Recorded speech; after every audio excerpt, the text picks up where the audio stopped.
Welcome to the journey of pugging a plus 20 key with yours, Mr. Damlow, and the tale of Milking Monk. Milking Monk has been through a lot already in the series, traveling across 16 key levels already, some with victories, others with betrayal and solace. As his travels continue, so does his experience, knowledge, and his declining mental fortitude. 3 key levels left to the mesmerizing beauty of a plus 20 weekly vote. Keep watching to find out the result of this journey in who knows how many episodes left as we milk this monk. Let's go. Episode 7 of the series. It's been going great. The feedback has been fantastic. And we're going to keep going on with our journey. And from the last episode, failing that plus 17 academy by a pulling mistake, we're jumping in to a plus 16 Shadow Moon Burial Ground. Now, we've seen this key a few times, so I don't really want to waste too much time. We're going to skip straight to the end of the key on a successful plus 2 run. This key is where you need to make it count and increase your score and your key level as best as you can really pick up pace. Now, in terms of our gearing, we're sat at a comfy 397 with 4 set, so this is good. So any more bonuses that we get is really going to push us to that point where I really think we might be able to time a plus 20 key. So we're getting close. The gear is in a good situation at this point.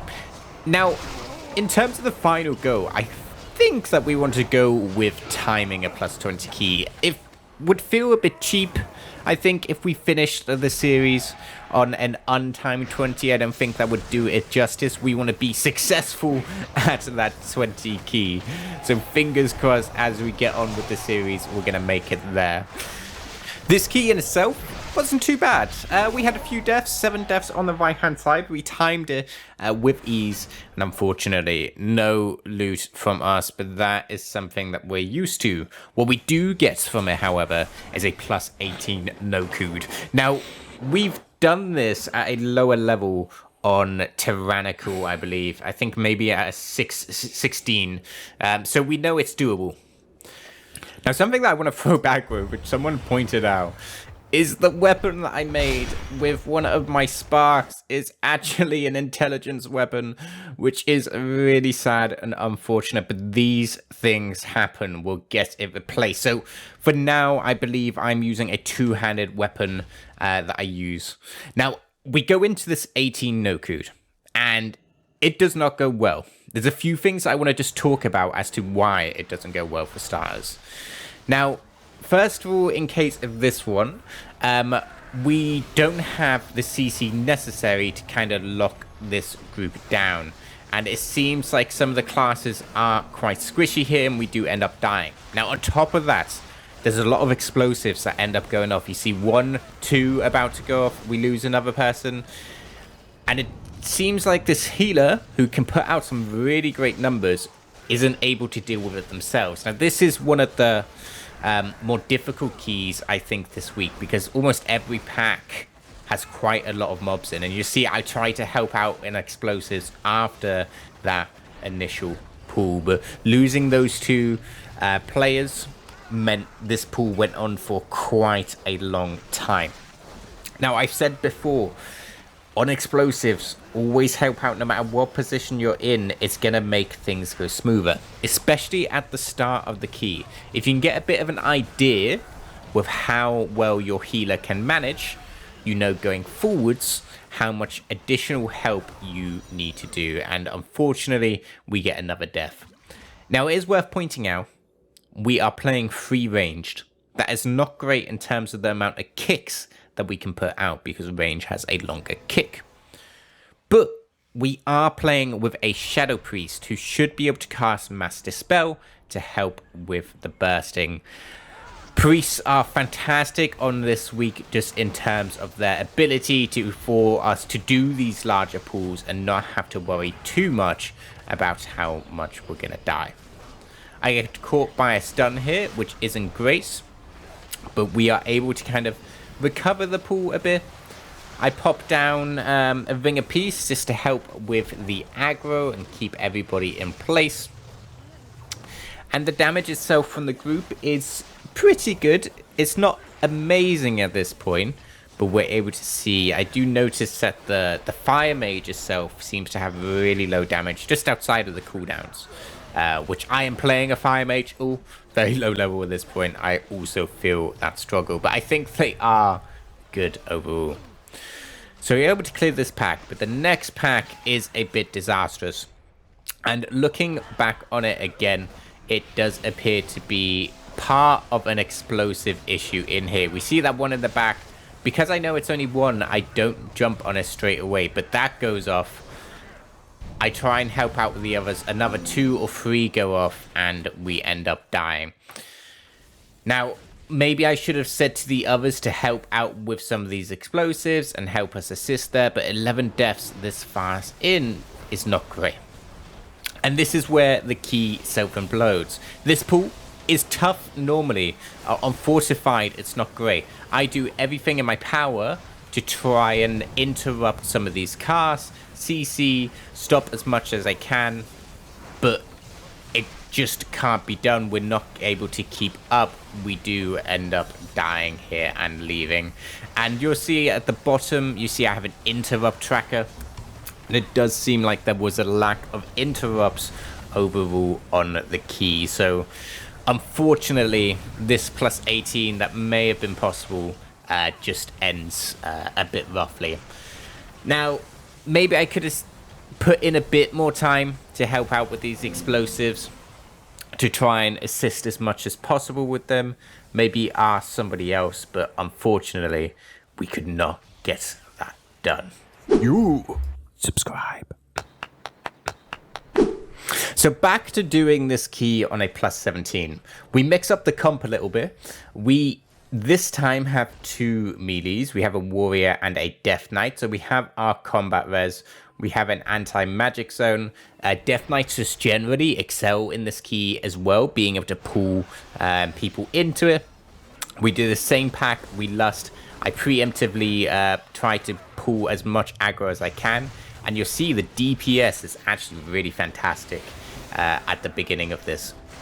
I'm a bit more conscious this time of helping with explosives, but initially when I first go to help, I just see them all disappear. I know the Frost Mage are able to kill explosives really quite easily, and the priests themselves are fantastic in holding this out. We have the Master Spell. We're able to control the bursting a bit more. So from this initial pool, I am pretty confident, a lot more confident on this key than I was before. We do end up having 1 death in here. This is simply by the bird, focusing on the mage, I believe, and goes up. And I thought I may have had an error not helping out, but my ringer piece actually wasn't up. So that is something you need to be aware of, or the group in general. Just watch out for that aggro, because that bird can hit really, really hard. Now, on top of this, in general, the damage is higher. I feel that the healing is going great. You see, I do help out with a ringer piece on this kill. And the key is going much, much smoother. Now, I do want to point out still a few mistakes that we make throughout this. And areas that I definitely could still improve at and still find, you know, be a bit more comfortable when I should be using my defensives. So always look back. I mean, if you have time, you know, I don't have too much time to be able to play this game. You know, if I get more subs, I may be able to convince the missus to give me that more time. But we go to the same pool, and I want to show you the difference that it makes in just terms of the CC available and the damage output. So I know this is going to be a tough pool. I go in with some of my defensives up and try to blast. Now, my objective here is to interrupt as much as possible. I do my initial kick. I see that cast. I do an AoE kick. Off the back of this, I know I have my Ring of Peace as well to interrupt. I use Paralysis to interrupt as well. And off the back of this, when I see this next cast, I know I have Ring of Peace still there. So, you'll see the kicks at the bottom right. I've done barely any compared to what I had done before. But the damage output is so much higher. And this pull that seemed almost impossible around 18 last time is almost trivial, almost easy. And that's part of it is built around this comp too. Now, this is where I make a mistake. I do not wait for my healer. If you look on the map, they're not there. They also mentioned that they had some sort of problem after all. And I end up dying and not being able to keep myself up. I have my fortifying brew off. I have my stuns up. I have my ring of peace up. But I do not use them. That costs us a full wipe.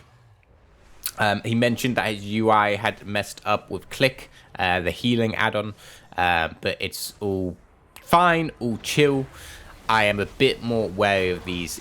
It's a deceiving pull, these. The Archblades or Arc Blades themselves, they deal a lot of damage.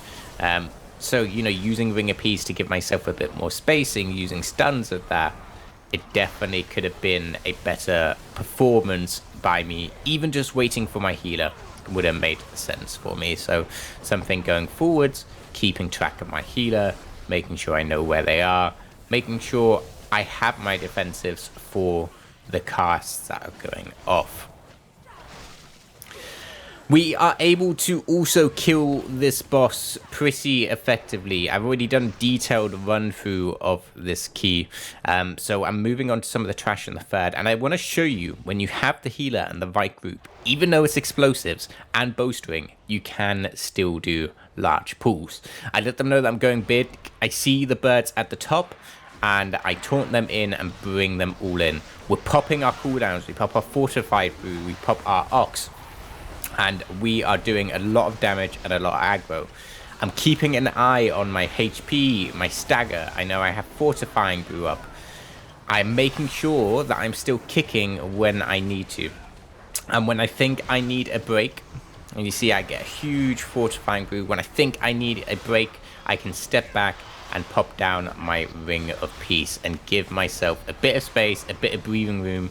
And you see the healer cleanses off 5 stacks of that bursting. So these groups that can be quite hard, and I think almost would be impossible with that other group. This group's fantastic that I'm playing with, and going forwards I probably should have invited them to the next key, but I didn't have time to run one immediately.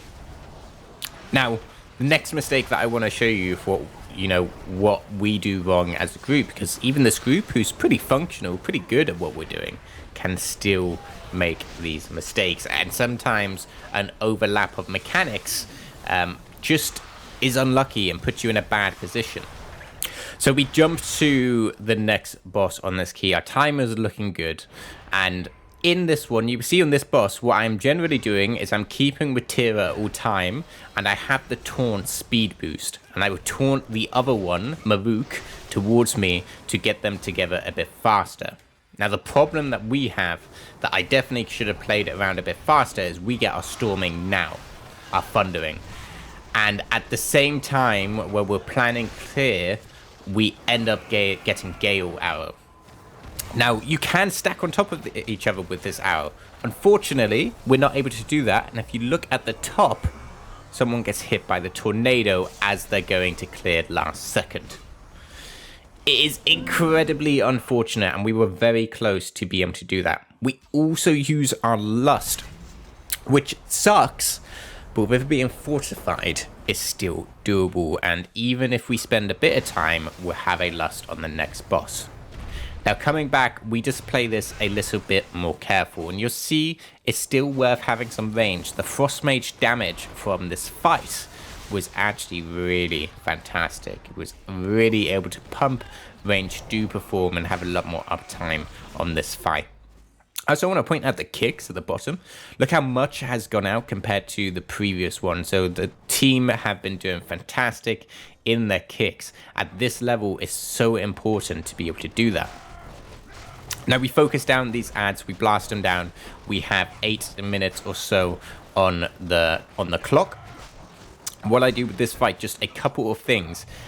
We have a very quick chat beforehand about which ones we are wanting to kick in the intermission. Now we have a Death Knight. Death Knights excel at this point, So we also have the advantage of them being able to pull them in. We also tank the boss right near this rock, so that when the spear is thrown, the boss actually charges in it. It just helps increase the amount of your uptime. Your melee do not have to move nowhere near as much. So tank it by this boss, and you can do it in phase 2 as well, but we do it slightly differently.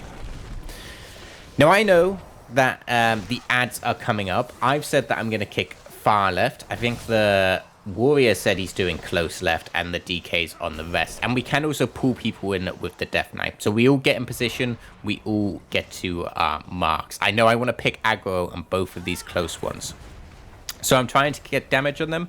I get my kickoff. I roll back to the group. And from here on, it's all about not getting a cast off. So we get a Dragon's Breath. I drop my AoE stun. The mage goes down from a swirly. I put my Ring of Peace down to stop that. We look for individual kicks. That one's been done. I grab the other. I have paralysis that I use to cancel that one. And we're able to just about burst the others down. We res the mage. He spawns into a swirly. We res him again. And we are able to get through the rest of this fight. But having a team playing at this level, getting those kicks, stopping those casts, using all of the mechanics that they have available in their class, having that understanding is really, really going to help you out. We get our static spear. You notice the Death Knight uses anti-magic shell to help survive that. And I'm waiting for the first set of blue rings for it to drop the smoke. This here. And I know that after this, he's going to do another charge. So I'm going to bring him back to that rock to make things a little bit easier. We're dodging the swirlies. We know that the damage is coming out. We're able to keep this up and keep it tanking in. And when he does the charge again, we're able to position to the rock. So you see here, the mage does a fantastic job of moving in time to there. We're able to come out and continue. Now after this, I know there's another swirly happening, so I'm going to move us away from the rock, because we don't want swirlies all around there. We would like to use it as much as possible. So we see that gets cast, and as soon as that's done, I'm going to taunt him back for move speed, bring him back close to the rock, and we're in position again. This fight can get very, very messy, but using these simple movement and tricks in there can really help out. And here we get the plus 17. We mentioned that we have a good run, and in fact, we get incredibly lucky. We notice my armor's damaged at the top right, but also they're giving away their ring, and it is a lovely haste verse ring.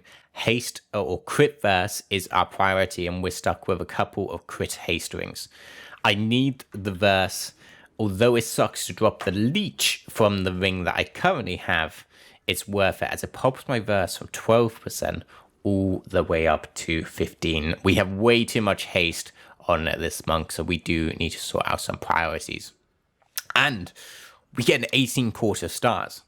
That is a key with huge potential.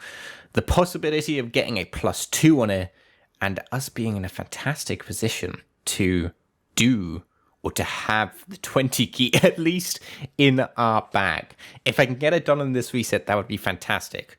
One more vote, I think we have to have done it. We have to be able to do it by next week. I'm able to get a nice pre-made group of 3 that had a decent IO, and on top of that, I take in a healer who's done it at a 16 or 17, I believe. So a bit of patience here, but you'll see the IOs. We have a 2.6k player and a few 2.4k players. I was looking for people who had done this already at this level.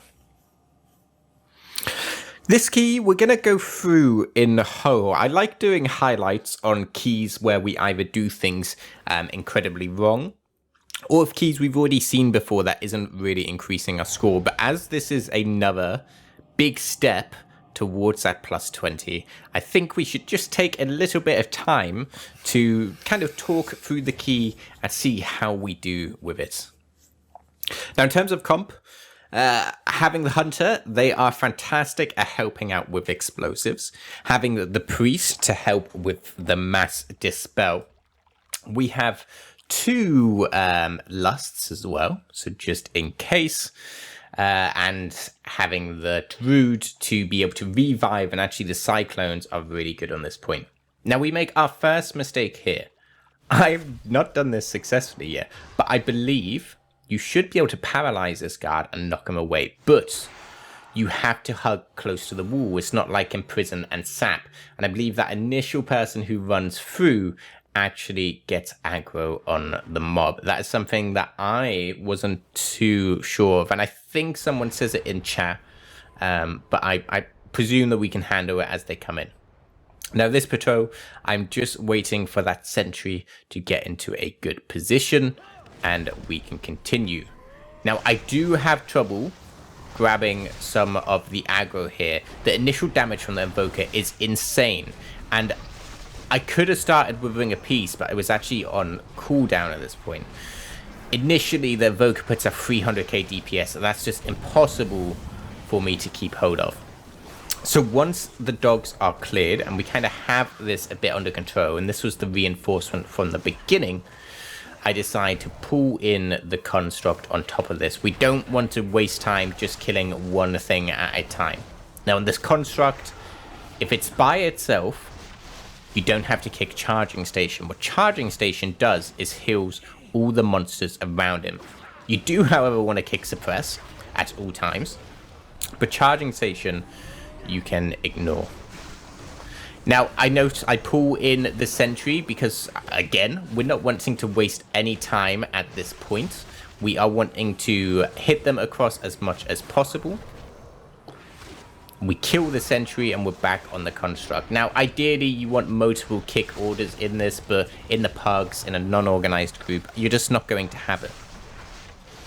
Now a problem we have with this key is actually the Brewmaster's damage overall. The Brewmaster, yeah, my damage isn't great, but the Beastmaster themselves. If you look at the DPS bottom right, you'll see that they are sat around half of the damage of the other group. On these bigger groups, they really should be doing a bit more, and I think that that does make us suffer through the key itself. Now, also down here, on the dock has fantastic count and really easy easy mobs to kill. Apart from the Arcanist, everything is avoidable. I am wanting to do a big pull here, but unfortunately everything's getting stunned in one place, everything's keeping still, and I'm losing aggro as well, and it really doesn't help. So instead I end up killing, I believe, most of them here. Really, I should have Master Spell tracked on the left, but I wait till the Arcanist is dead, as I know that's the only one that needs kick, and then I'm say, okay, we can pull everything together now, should be doable. I pop my offensive cooldowns, and we get to work here. I'm just making sure I am dodging the frontals. I interrupt the energies cast with my Ring of Peace, and again, these pulls are really easy, but if you look at the DPS, there is definitely a story there of the Beastmaster not pulling the weight. And this is someone with high IO and pretty well geared as well. So sometimes that can just happen. There's not much that you can do, but the other two are definitely making up the difference for it. Now here, I was wanting to pull the construct with these two. Again, trying to get as much as possible in at once. And I end up pulling the construct. Now somehow, I don't know how, we actually pull a massive group. And I want to look back here. Oh, the sentry. If you look, the sentry got alerted on the right. I do not notice that. If I knew that, I could have used paralyze or something along the lines. What happens is a massive group runs towards us. And I initially start panicking. But what do? I start popping some of my defensive cooldowns. It's really hard to see what is being cast at this point. Really, the only cast I should worry about being kicked is Charging Station and Suppress. None of these other casts, it doesn't matter what they cast here. I unfortunately get stunned and end up dying, but because the spawn's so close, I put on my nitrous and I decide we can definitely keep this pool going. It's definitely possible. Once I pick up aggro, I start kiting back to where I know the healer will be able to see me. And we get the pool together again. Really unfortunate by me. I should have been aware of that sentry. And if I was, I could have stopped this mega pool from happening. It could have gone a lot worse. We needed this count anyway. So I'm not going to be too harsh on myself. We're going forwards. That definitely could have been a wipe that could have finished off the key. These quelling strikes, we are just moving out the way. We are stopping them. So just be aware of what's going on around you. The cast, that's something to take away. And we're able to finish off this pool pretty effectively and clean things up. Again, the damage is just suffering a bit. But I could also be increasing my damage. That's something that maybe I should be sat at the training dummies a bit, really understanding how to maximize this. I'm not the most amazing Brewmaster player ever, especially around my defensive use. That's something to improve. The problem is, or that I'm finding that I'm having, is where the Brewmaster is almost so tanky without the use of their cooldowns. Sometimes I almost don't feel the need to do it, and because I haven't needed to use my cooldowns, when I do need to, I'm not used to it. So it's a bit of a catch-22 because I'm so tanky. And look, we're in the 18. My stagger bar is really under control at all. Really not needing to be moved too much. That can be a problem. Coming up next, we know we have one more pool here. And I could have double pooled if I wanted to. And you know, that could save count later on. But instead, I take an easier pool here. And we kill these three here. Charging station. Remember, that can go off as long as there's no mobs with the construct, as that heals everything around it. The kicks are pretty good overall. The Beastmasters is a bit lower. You'll see the charging station goes off. If you look at the health of the others, they quickly shoot up. As one reason why you don't want two constructs ever together in the same pool. Now I do get hit by a few frontals in this key. That's mainly being hard to see, but also not wanting to face them towards our group. Although with free range, probably wouldn't have even been that bad. So here we have 3 stations that we know we need to do. And we do have someone who has alchemy, so we're able to poison the vial at the beginning. That vial poison actually reduces or finishes the boss fight at 25% HP and stops it from having a damage buff. So you'll see the hunter goes in, and although I don't think he means to pull the boss, he ends up doing so, but with a feigned death, that boss is easily reset. So we're able to do that vial. We have 1 pillar left, and I can believe this can be done without any fancy stuff, but I drop a ring apiece just in case, really. It's just a little bit extra, bit of a safety net. We're able to get that pillar. Now, because the sentry also got alerted earlier on, we end up fighting ads during this, but we're able to manage it.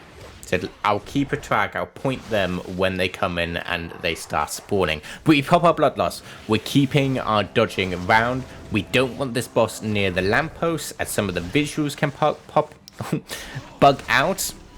And the damage is going pretty well. We do our special jump as a monk, very easy to get out of those. And the signal beacon goes off. And there's actually 2 signal beacons that went off in this key. So really unfortunate here. And we see them run in. And it takes me a little bit of time to notice, hey, they are actually there. Luckily, the people who have aggro of them run inwards on the key. So I'm able to then grab them. From here, we are just wanting to kick their cast or stun them and hit them down with the boss. We get an explosive go off, but apart from that, we're able to keep it on. I'm super focused on making sure that none of these cast here. So I pop them with a ring apiece. I still have a paralysis left to be able to interrupt. And we are able to close this down. And I believe we also get a res on the Evoker. That would have been nice to come a little bit earlier. But the Evoker gets resed. And we're able to bring this boss down to the 25%. It's a bit of a rough key so far. We do have 7 deaths already. So we are losing some time in here, but overall not too bad. The boss gets triggered and we can run in and continue. Now we don't have to keep with the boss, but we have to be aware of that patrol on the right. Now this construct, we can fight and move as we go in. So charging station, that can go off now. It only heals mobs around him. Just suppress that we have to watch out for. I'm also a bit conscious of the charge smash, so I'm going to wait for that to go off and then take him up the stairs. Now we only save a minor bit of time here kiting him up the stairs, but it can all add up in a key.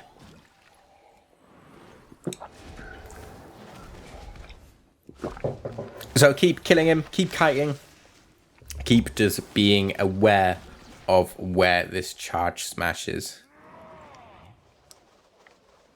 And we're able to finish this off up here. Perfect. So we continue on with the key and we're looking at a percent, 56%, kind of low up until this point. I definitely could have pulled maybe one more pack or more of the whelps in there. The percentage is always a bit odd at the end. Now with the evoker damage, this first pack absolutely blows up. You'll see it come out and it will spike, they simply disappear. And I don't end up using my my AoE stun, which means, or my ring, which means I'm happy to kind of go into the next pool and double pool straight away. So I keep an eye. I know the Inquisitor's low. We can touch it and we move on.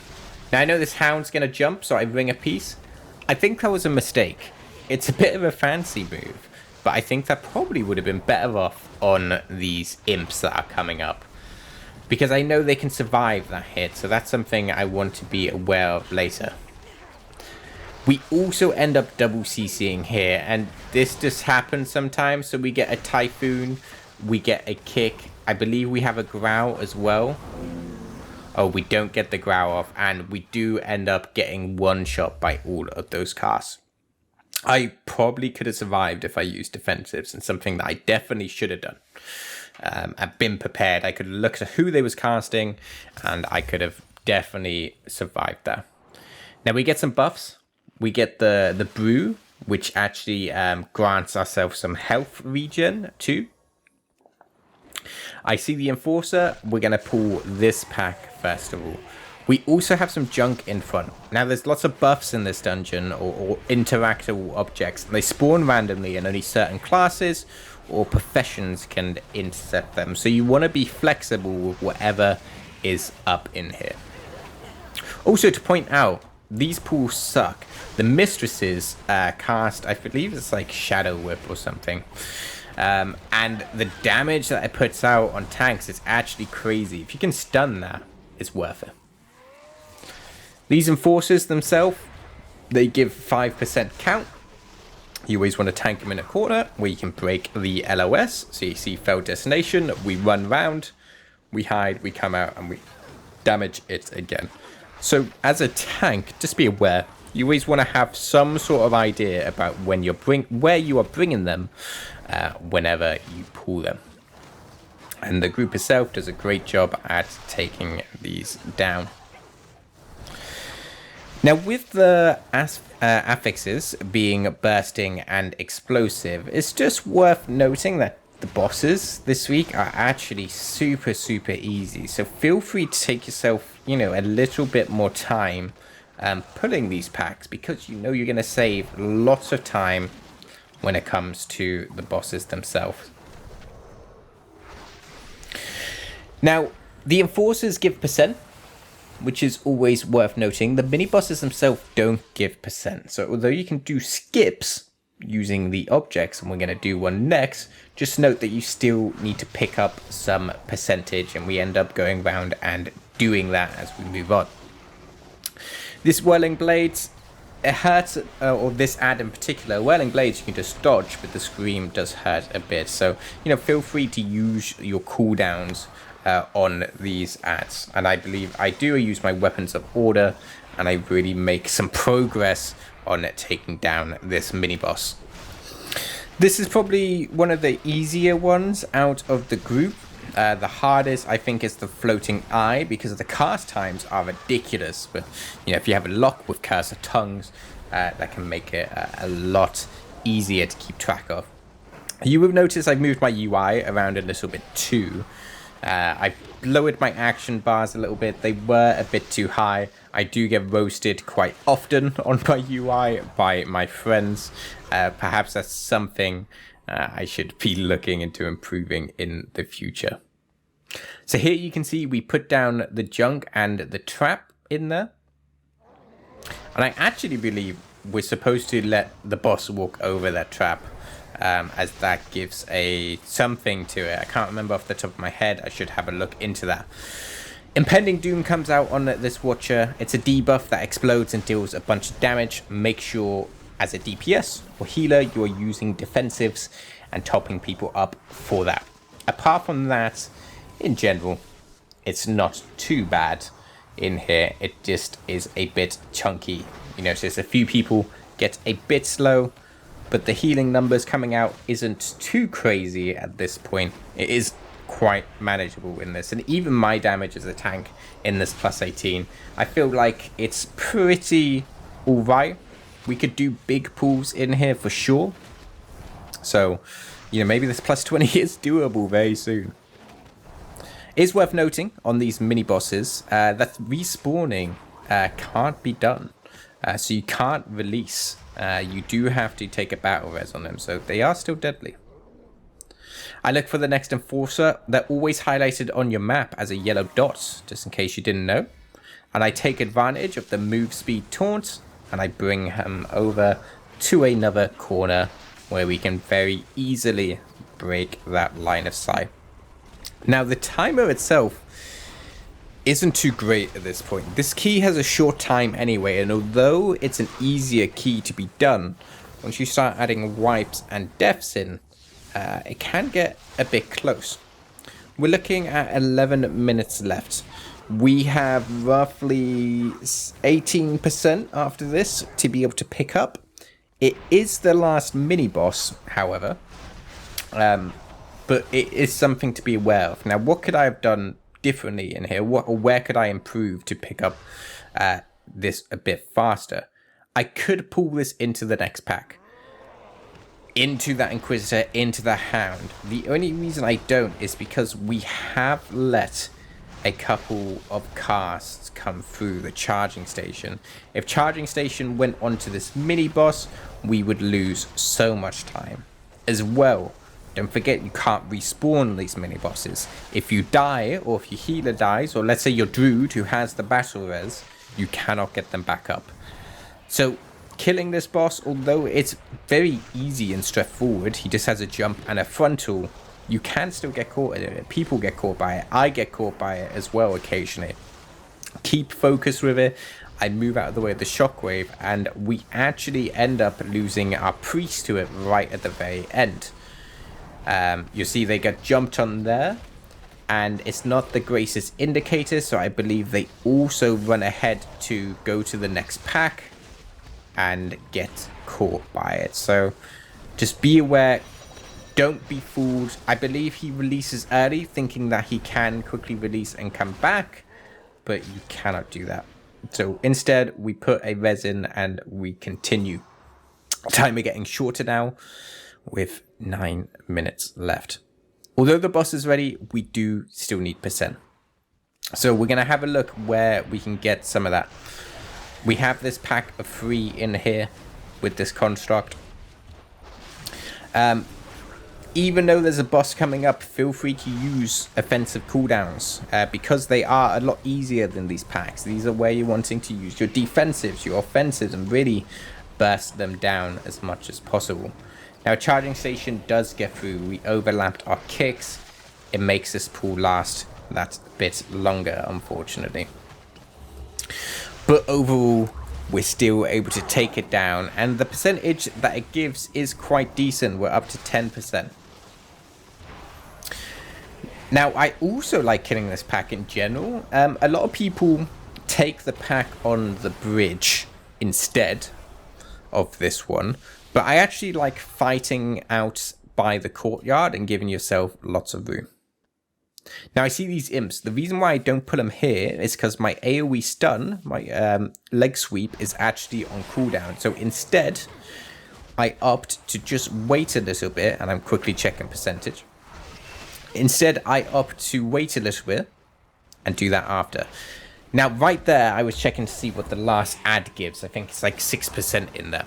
So I'm just making sure my root is on point and these will be enough. We get a roar in here. I know I still have my leg sweep. We get the leg sweep up. And I also have my ring of peace that I'm keeping an eye on. And I believe I ring the last few. So I was just waiting on my AoE stuns and all of that to make sure that we can kill that pack quite easily. Now I checked the healer mana. We're all good. People move to go to the circle. Again, I just prefer to fight out here. You have so much space. You're not tight. Your camera angle is nice and easy. That is a much easy fight. I remind people, you know, make sure we stack. And I believe we do get people coming in. Now, it's not the best stack, to be honest. We could have been a lot tighter. And it makes it a bit difficult for me to pick them up. But I suppose having all range, it's okay on them. Now, on Tyrannical Reeks, you kind of want to be aware of what you have for each imp spawn, but these guys blow up so fast. I know I have my leg sweep next. I stack again. I move the wrong way at this point, so I correct myself a bit. I try and get aggro. I accidentally fat finger my row. I try and help out with explosives, but our healer has it, and we continue on. We restack again. It's a bit messy in organized groups. Just make sure you're on top of each other. It's going to make this fight so much easier. We stand back and we group them up. And I may ring them here. I'm not too sure. I think they just die anyway. I was waiting just in case they did a cast. They did not. Our healer's slightly out of place, but they come around and move in position for the Infernal Eruption. And really, at this point, we just need to kill the boss because they're so low. I have my Touch of Death. We do that, and we continue on and go for the RP. Now, I don't have the add-on here. I have DBM. I believe I have DBM. You'd hope that I have DBM. But I'm not even too sure that I do on Dungeons. I recommend it. And obviously, the shout out to the Little Wigs or DBM that automatically says what the tip is. I come in and fail some of the RP. I just give it a go on someone that matches some of that descriptions. As soon as I click on it, they say gloves. But I fail the RP and I come running back in. That is just to save some time on the next chat when we are looking for it. So I run back up and the group is able to find the correct person, the correct individual, albeit a little bit late, but overall quite nice set of speed. Looking at the timer, 5 minutes left. Really, we can't have any mistakes here. And you will notice my percent, 99.47, but don't worry, this isn't another academy. This time, this mob actually gives you 5 or 6%. So just bear in mind, whenever you're doing your percentage in there, you do have that buffer available to you. Now, this boss hurts quite a bit. And what it also does, and yes, it has a tiny bit of lag there, which was scary. What it also does is pop down at these bats. Now, I see in quite a lot of keys, people end up trying to kill these bats. Now, you don't have to kill them. If you put one bit of CC on them, so a trap, Ring of Peace doesn't seem to do it, unfortunately, but a trap, paralysis, a stun, anything like that, a fear, it will actually cancel their cast and then they will despawn. And the group does a good job at first. I still have a paralysis that I can use. I still have a kick. a stun, so I move over and stun that. And realistically, with what we have, nothing should go off. Unfortunately, it does go off. And I'm wondering if I could have paralyzed this. And if I could have, that is completely my bad. There we go. Oh, I did go to paralyze it. I was just too late, unfortunately. And the healer ends up dying. So I was hoping someone else was going to do it. I definitely should have done it myself, however. We have one more bat that comes out. My ringer piece does not do it, annoyingly. But it gets stunned by the hunter. And I go to do a res here. I then notice the druid is resing, so I don't want to waste time and run. And the priest actually thinks that I cancelled it. So he ends up releasing last second. And with 2 minutes 40 on the clock, it's a bit close. The priest has to run back. They knows there are some patrols. We have the RP in here.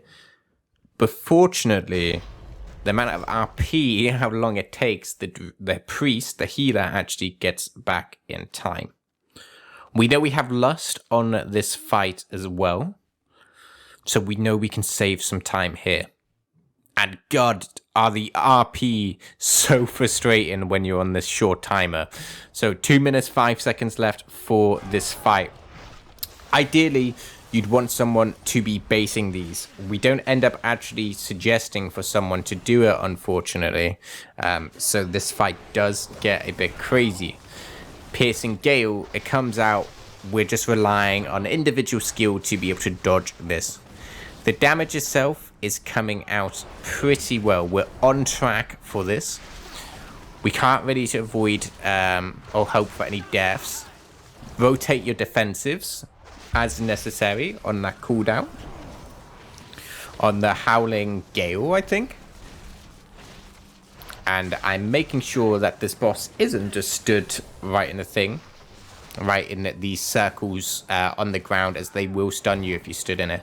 Slicing Maelstrom. Make sure you have some sort of defensive in there. Or as a healer, make sure that you are ramped up, ready to do that. I'm also taunting this boss every time it jumps. That is just to make it run to the middle a bit faster. If I move this boss around everywhere, those blade surges are going to be absolutely whole. They're going to be all over the place. Keeping the boss in the middle, I know that it's going to be originating in there. The crossover is going to be nowhere near as bad. 40 seconds left, 17% on the fight left. Are we able to do it, or do we wipe at 3%? A bit of an omen in there. Slicing Maelstrom comes out, 7% left, 25 seconds. Surely we have it. Surely nothing will go wrong. And in fact, it does not go wrong. And we do it. 17 seconds left on the Court of Stars. Unfortunately, like normal, no loot has come from that. But what has come from it is a scary key indeed. One that we avoided before. But this time, we're not going to be able to avoid it. We are sat with a plus 19 ruby life pools. And that's going to be a key. That's going to be a tough one. It's known for some of its tough monsters on there. We're going to show that in the next episode. I haven't even done it yet, so we're going to do that in the next episode. I'm going to be patient with the group. I'm going to get some ballers, some people who can really deal some high damage. But hopefully you enjoyed this episode. You've learned a bit from it. You've seen the progression we have made.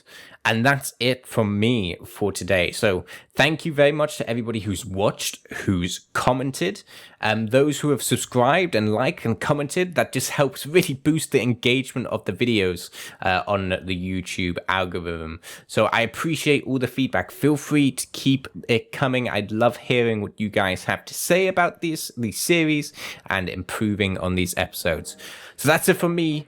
Take care, and I will see you next time. Peace.